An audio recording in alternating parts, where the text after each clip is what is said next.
Good morning, dear students. In previous video, we discussed about the Biot-Savart law. In that law, we studied about the how we can find magnetic field at any point due to a current carrying wire. In that video, we derive a relation from definition. So in this video, we are going to discuss current carrying conductor loop. Magnetic field due to current carrying circular loop or circular coil or circular ring. So in this video we will derive relation for magnetic field by using Biot-Savart law. So first of all we draw a figure. What is the figure? Let us suppose this is current carrying loop. अपने कोल की है ये एक current carrying loop आ जिहदे विचों current flow करदा clockwise push कर लो anti clockwise push कर लो ठीक है ये अपना करंट कैरिंग लूप हो गया सपोज कर लो इसका जो रेडियस आ इस करंट कैरिंग सर्कुलर लूप का जो रेडियस आ वो कितना सपोज कर लिया आपां कैपिटल आ नैक्सट आप फाइंड करना वा इस करंट कैरिंग लूप करके किसी भी पॉइंट के उत्ते मैग्नैटिक फील्ड को फाइंड करना ये अपना की हो गया करंट कैरिंग सर्कुलर लूप आप की करना वा इस सारे लूप करके कोई भी पॉइंट सपोज कर लो इस तो आउटसाइड आप पी पॉइंट सपोज कर रहे अपना पी पॉइंट आ इस पी पॉइंट के उत्ते कितना मैग्नेटिक फील्ड होगा वो आप कैलकुलेट करना आप सपोज कर लेने इस O तो लैके P तक O तो लैके P पॉइंट तक जो डिस्टेंस आ वो कितना अपने को स्मॉल r या a सपोज कर लेने आप a O to P distance कितना वा a इस P पॉइंट दे उत्ते आपां की फाइंड करना मैग्नेटिक फील्ड और नैक्सट की है सब तो पहला ਆਪਾਂ ਕੀ ਕਰਨਾ ਜਦੋਂ ਬਾਇਟ-ਸੇਵਰਟ ਲਾ ਦੀ ਡੈਫੀਨੇਸ਼ਨ ਕੀਤੀ ਸੀ ਉਦੋਂ ਆਪਾਂ ਕੀ ਕਿਹਾ ਸੀਗਾ ਸਮਾਲ ਲੈਂਥ ਕੰਸੀਡਰ ਕਰਨੀ ਹੈ ਉਸ ਸਮਾਲ ਲੈਂਥ ਕਰਕੇ ਆਪਾਂ ਪਹਿਲਾਂ ਮੈਗਨੈਟਿਕ ਫੀਲਡ ਫਾਈਂਡ ਕਰਾਂਗੇ ਉਸ ਤੋਂ ਬਾਅਦ ਆਪਾਂ ਇਹਦੀ ਇੰਟੀਗ੍ਰੇਸ਼ਨ ਕਰ ਲਾਂਗੇ ਹੁਣ ਕੀ ਕਰਨਾ ਆਪਾਂ ਸਪੋਜ਼ ਕਰ ਲੈਂਦੇ ਇਸ ਰਿੰਗ ਦਾ ਕੋਈ ਵੀ ਸਮਾਲ ਐਲੀਮੈਂਟ सपोज कर लो अपने को DL स्मॉल एलिमेंट आ इस पॉइंट को ਆਪਾਂ ਨਾਮ ਦੇਤਾ A पॉइंट ਦੇ ਉੱਤੇ ਆਪਾਂ ਰਿੰਗ ਦਾ ਕੋਈ स्मॉल एलिमेंट ਕੰਸੀਡਰ ਕਰ ਲਿਆ DL ਇਸ स्मॉल एलिमेंट ਕਰਕੇ ਇਸ पॉइंट ਤੇ ਮੈਗਨੈਟਿਕ ਫੀਲਡ ਕਿੰਨਾ ਹੋਊਗਾ ਆਪਾਂ ਡਿਸਟੈਂਸ ਸਪੋਜ਼ ਕਰ ਲੈਂਗੇ R ਤੇ ਆਹ ਵਾਲਾ ਜਿਹੜਾ ਐਂਗਲ ਆ ਉਹ ਥੀਟਾ ਸਪੋਜ਼ ਕਰ ਲੈਂਦੇ ਆਪਾਂ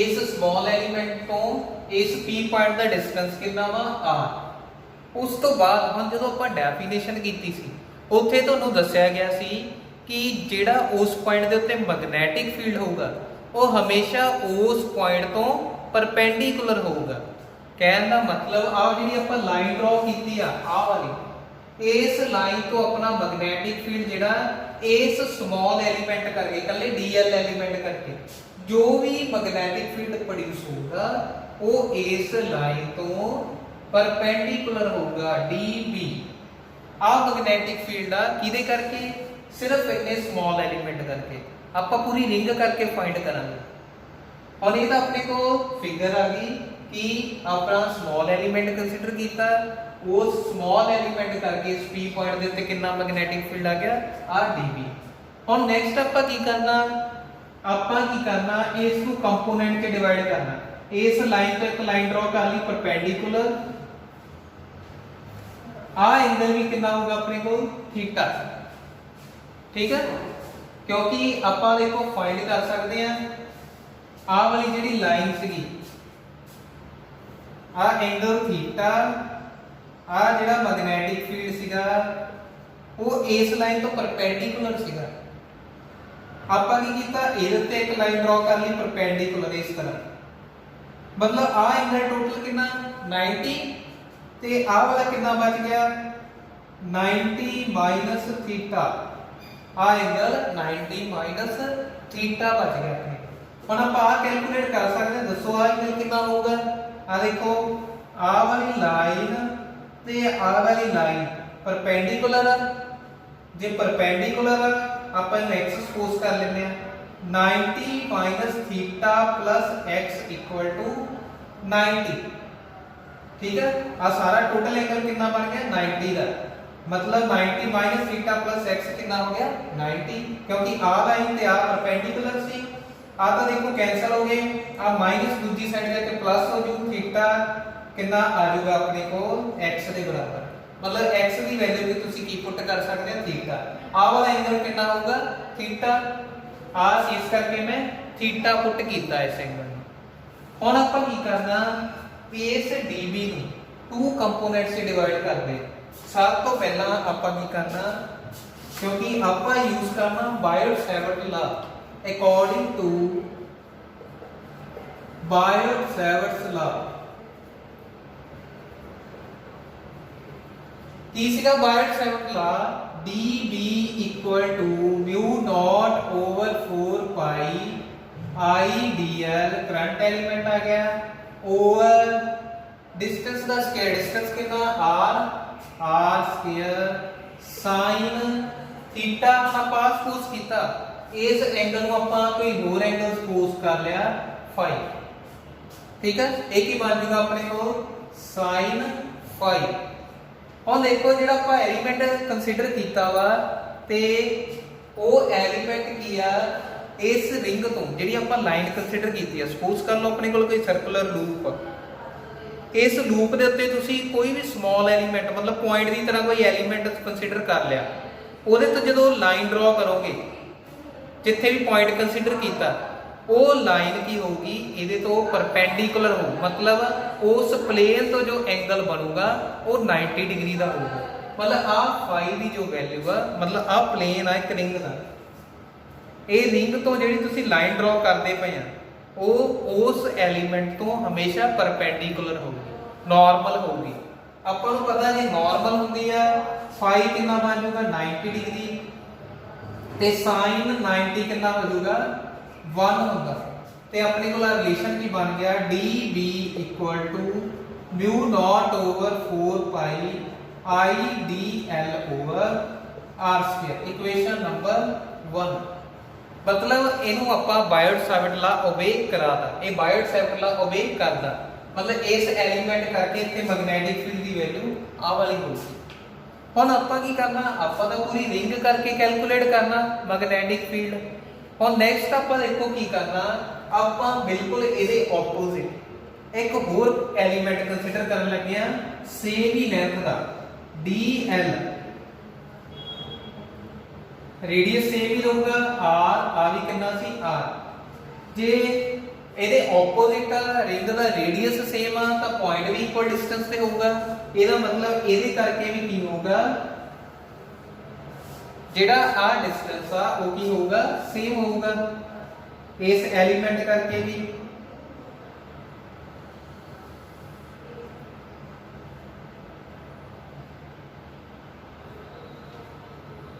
इस एलीमेंट करके भी की होगा आ डिस्टेंस r ही रहूगा ते ਇਹਦੇ ਤੋਂ ਜਿਹੜਾ ਪਰਪੈਂਡੀਕੁਲਰ ਹੋਊਗਾ ਮੈਗਨੈਟਿਕ ਫੀਲਡ ਇਸ ਲਾਈਨ ਤੋਂ ਉਹ ਦੀ ਡਾਇਰੈਕਸ਼ਨ ਜਿਹੜੀ ਆ ਵਾਲੀ ਦੋਵਾਂ ਤੇ 90 ਡਿਗਰੀ। ਇਹ ਵੀ ਕਿੰਨਾ ਹੋ ਗਿਆ dB। ਫਿਰ ਆਪਾਂ ਲਾਈਨ ਡਰਾ ਕੀਤੀ ਇਹਦੇ ਤੋਂ ਪਰਪੈਂਡੀਕੁਲਰ ਆ ਐਂਗਲ ਫੇਰ ਥੀਟਾ, ਉਸੇ ਤਰ੍ਹਾਂ ਜਿਵੇਂ ਆ ਕੈਲਕੂਲੇਟ ਕੀਤਾ ਸੀਗਾ। ਤੇ ਹੁਣ ਇਸ ਤੋਂ ਬਾਅਦ ਆਪਾਂ ਕੀ ਕਰਨਾ ਵਾ, ਆਪਾਂ ਕੀ ਕੀਤਾ कि ਜਦੋਂ ਇਸ ਦੇ ਆਪੋਜ਼ਿਟ, ਠੀਕ ਆ ਰਿੰਗ ਦੇ ਆਪੋਜ਼ਿਟ ਕੋਈ ਐਲੀਮੈਂਟ ਸਪੋਜ਼ ਕਰਦੇ ਆ, ਉਸ ਤੋਂ ਬਾਅਦ ਦੇਖੋ ਕੀ ਹੁੰਦਾ ਵਾ ਜੋ ਮੈਗਨੈਟਿਕ ਫੀਲਡ ਨੂੰ ਜਦੋਂ ਆਪਾਂ ਕੰਪੋਨੈਂਟ 'ਚ ਡਿਵਾਈਡ ਕਰਨਾ, ਆਪਾਂ ਕੀ ਕਰਨਾ ਇਹਨੂੰ ਰਿਜ਼ੋਲਵ ਕਰ ਦੇਣਾ ਟੂ ਕੰਪੋਨੈਂਟਸ ਦੇ ਵਿੱਚ। ਕਿਵੇਂ ਦੇਖੋ, ਜਿਹਦੇ ਨਾਲ ਆਪਾਂ ਨੂੰ ਪਤਾ ਥੀਟਾ ਬਣਦਾ, ਉਹ ਕਿਹੜੇ ਕੰਪੋਨੈਂਟ ਹੁੰਦੇ ਆ dB cos ਥੀਟਾ ਤੇ ਦੂਜੇ ਕੰਪੋਨੈਂਟ dB sin थीटा।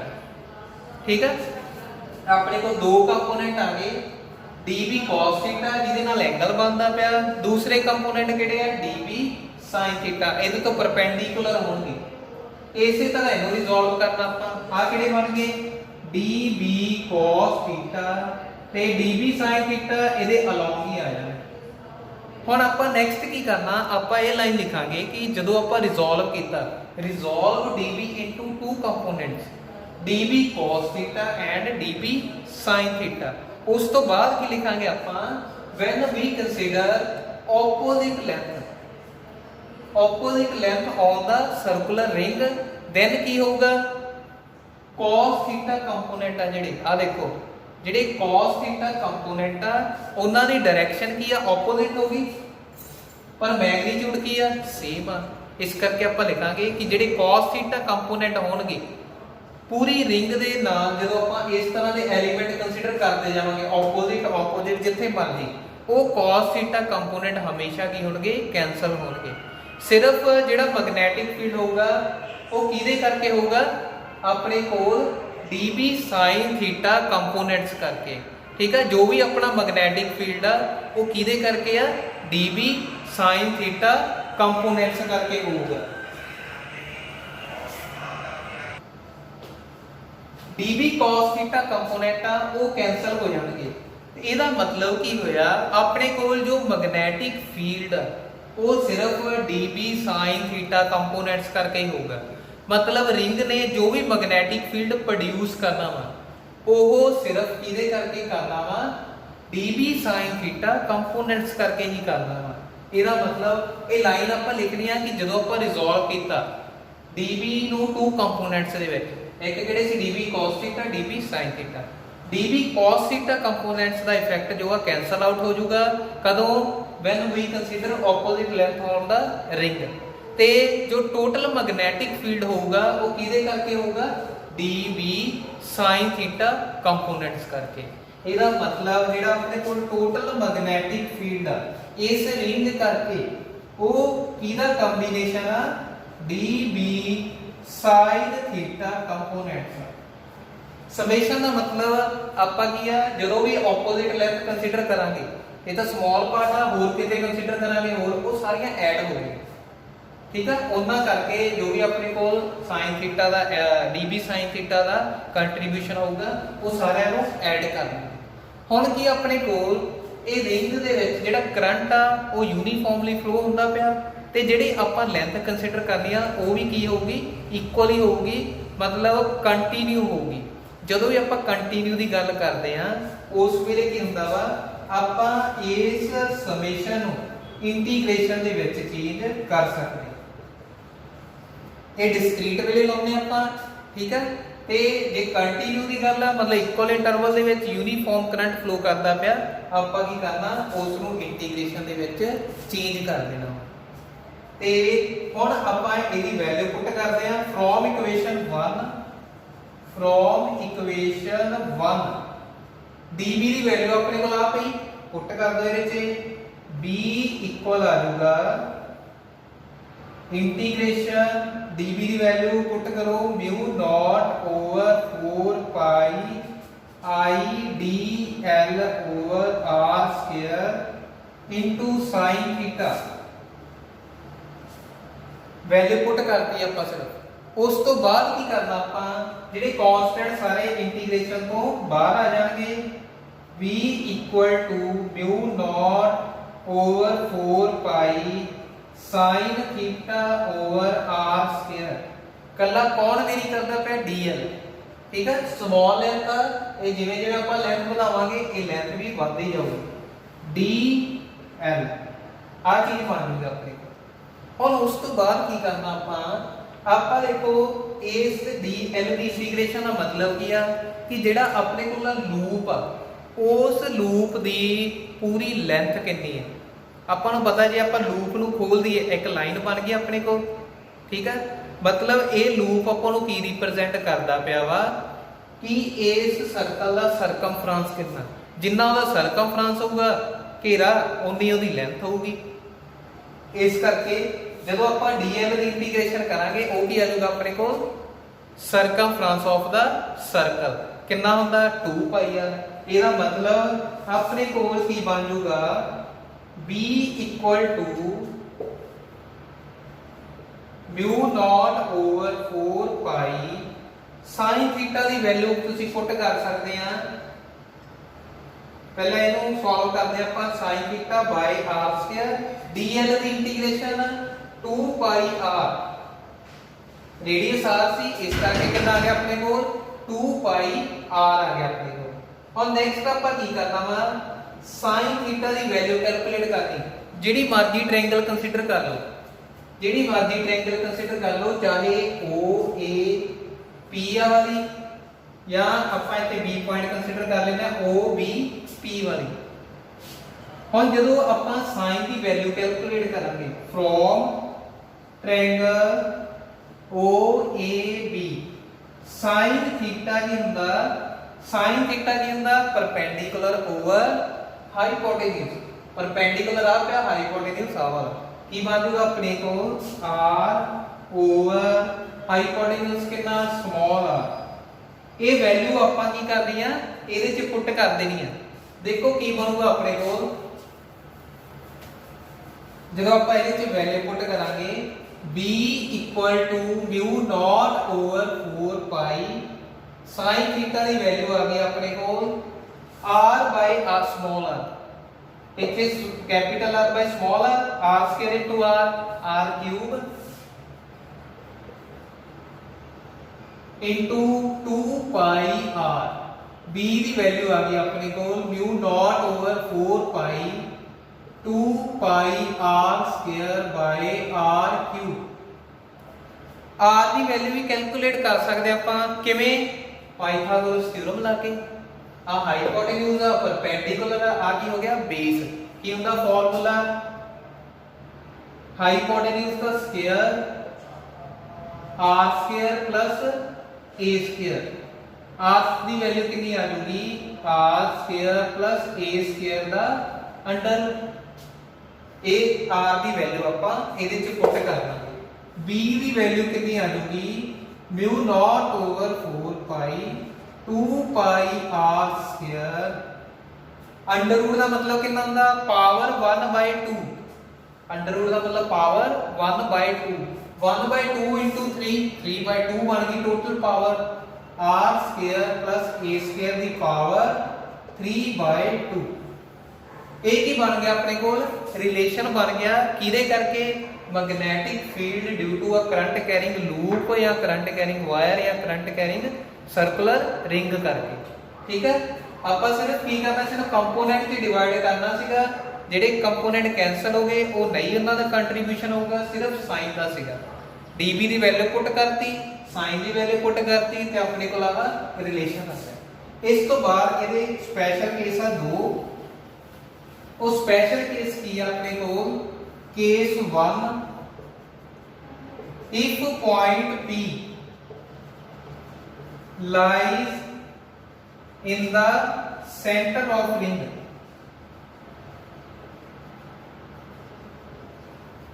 ਜੇ ਆਪਣਾ ਪੁਆਇੰਟ ਆ ਵਾਲਾ ਸੈਂਟਰ ਦੇ ਉੱਤੇ ਆ ਜਾਂਦਾ ਫਿਰ ਕੀ ਹੋਊਗਾ ਆ ਡਿਸਟੈਂਸ 0 ਹੋ ਗਿਆ। ਦੇਖੋ ਕਿਉਂਕਿ O ਤੋਂ ਲੈ ਕੇ ਸੈਂਟਰ ਤੋਂ ਲੈ ਕੇ ਇੱਥੋਂ ਤੱਕ ਦਾ ਡਿਸਟੈਂਸ A ਸੀ। ਜੇ ਪੁਆਇੰਟ ਹੀ ਸੈਂਟਰ ਦੇ ਉੱਤੇ ਆ ਗਿਆ A ਦੀ ਵੈਲਿਊ ਕਿੰਨੀ ਹੋ ਜਾਊਗੀ 0। A ਇਕੁਅਲ ਟੂ 0 ਹੋ ਗਿਆ। ਆ ਕੀ ਬਣ ਜਾਊਗਾ B equal to mu naught over 4 pi 2 pi r square. ਆ ਤਾਂ 0 ਹੋ ਗਿਆ। ਦੇਖੋ A r ਸਕੁਅਰ ਦੀ ਪਾਵਰ 3/2 ਰਹਿ ਗਈ। ਆ 2 ਨਾਲ 2 ਕੈਨਸਲ ਹੋ ਗਿਆ, r ਦੀ ਪਾਵਰ 3 ਬਚੂਗੀ। ਆ ਪਾਵਰ ਇਹਦੇ ਨਾਲ ਕੈਨਸਲ ਹੋ ਗਈ। ਆਪਣੇ ਕੋਲ ਰਿਲੇਸ਼ਨ ਕੀ ਬਣ ਗਿਆ ਮਿਊ ਨਾਟ ਓਵਰ 4 ਪਾਈ 2 ਪਾਈ over r।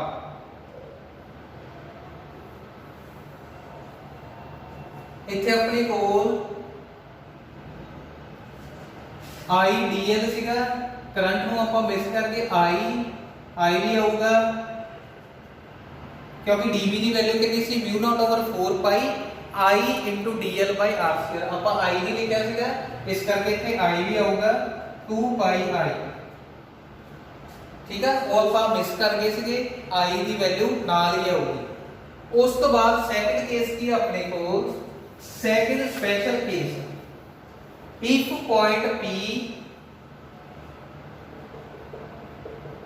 point P lies far away, ਜੇ ਪੁਆਇੰਟ P ਬਹੁਤ ਦੂਰ ਲਾਈ ਕਰਦਾ ਫਿਰ ਕੀ ਹੋਊਗਾ, A ਵੈਰੀ ਵੈਰੀ ਗ੍ਰੇਟਰ ਹੋ ਜਾਊਗਾ R ਦੇ ਨਾਲੋਂ, ਕਿਉਂਕਿ ਜਿੰਨਾ ਡਿਸਟੈਂਸ ਵਧਾਵਾਂਗੇ ਆਪਾਂ A ਦੀ ਵੈਲਿਊ ਵਧੂਗੀ, ਆ ਤਾਂ ਫਿਕਸ ਹੀ ਰਹੂਗਾ।